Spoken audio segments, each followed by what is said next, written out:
예, 그 다음에는 김동원 실장님께서 토론해 주시기 바랍니다.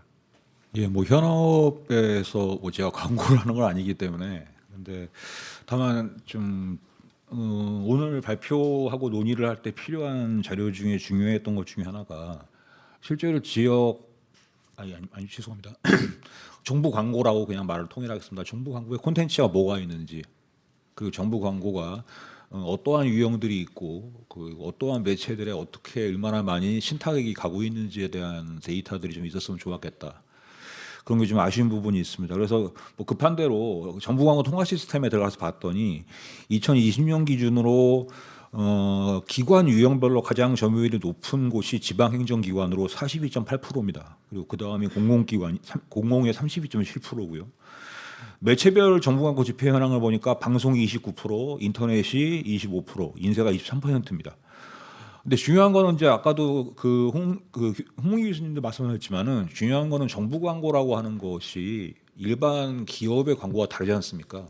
매출의 상승이나 이걸 원하는 게 아니지 않습니까? 그러면 우리가 이걸 논의할 때 좀 빼놓을 수가 없는 게 실제로 지역에 있는 시민들이 지역민들이 그 캠페인을 봤을 때 아 저게 내 문제다라고 이해를 해야 되거든요. 실제로 저희가 지금 얘기하면서 한 번도 정부 광고 캠페인에 대한 콘텐츠 얘기한 적 없습니다. 제가 올해 가장 많이 들은 게 백신 접종 캠페인이었습니다. 무슨 뭐 해피엔딩 씬 무슨 씬 그러다가 백신 나오는 그거. 그럼 그렇게 봤을 때는 그거는 뭐 시민의 동의가 필요 없는 거였죠. 일단은 이렇게 말 그대로 캠페인이니까. 그러나 지방 정부, 지역 정부로 갈수록 도시 재생이라든가 굉장히 첨예한 갈등적인 이슈들이 많이 있습니다. 그럼 그런 이슈들이 실제로 거기에 시민들이 참여를 해서 지역민들이 참여를 해서 자신들이 어느 정도 결정권과 의견이 반영됐을 때 그러한 캠페인들이 영향을 미치고 할 수 있는 거지. 그게 아니라 일방적으로 자꾸만 우리 지역이 살기 좋아요, 우리 지역 관광 오세요. 흔히 언론학계에서 말하는 지역의 상품화라고 하는 식으로 홍보 캠페인이 가게 되면은 정작 그 지역 시민들이 보라고 만드는 캠페인인지 타 지역에 있는 시민들한테 관광곳이라고 만드는 캠페인인지 구분이 안 됩니다. 바로 그러한 이유 때문에 그 지방자치, 서울을 포함해서 지자체에서 집행하고 있는 지역 광고라, 지방 광고라고 하는 것은 그건 정부 광고라고 하는 것은 그냥 단순히 그냥 그 예산을 쓰는 문제가 아니라 정말로 그 지역을 잘 알고 있고 지역민과 소통이 가능하고 그런 데이터들을 확보할 수 있는 그런 매체들을 통해서 집행하는 것이 맞고요. 그래서 그런 점에서 한번 우리가 봤을 때 기본적으로 이런 특히나 지역 쪽이 많이 이러한 부분에 대해서는 어떻게 한번 고민해봐야 될까. 최근 들어서 보수 언론에서 자꾸 그 뭐 TBS의 뉴스공장에 공공기관이 뭐 저기 캠페인이 많이 들어간다 그러는데 그 뭐 제 경험상도 있지만은 실제로는 청출이 높기 때문에 그렇습니다. 그러니까 무슨 얘기냐면 지역에서 그만큼의 저널리즘이 뒷받침을 해주면 그 매체에 맞춰가지고서 정부 광고가 간다는 거죠. 캠페인도 가는 것이고. 근데 지금의 형태를 보게 되면은 아까 말씀드렸던 것처럼 매체별, 집행기관별 이런 식의 분배라고 하는 것들이 과연 그러한 그 매체 영향력과 공공성에 기반해서 가고 있느냐라고 하는 것에 대해서 좀 의심이 들고요. 그래서 좀 오늘 중요한 쟁점 중에 하나인 수탁기관의 단일화냐 복수하냐의 문제는 그냥 이 얘기만 드리고 좀 하고 싶습니다. 저는 수탁기관 역할이 아까 그 발제자께서 말씀하셨던 것처럼 전략적 커뮤니케이션을 수행할 수 있는 역량과 조직을 갖추고 있는가.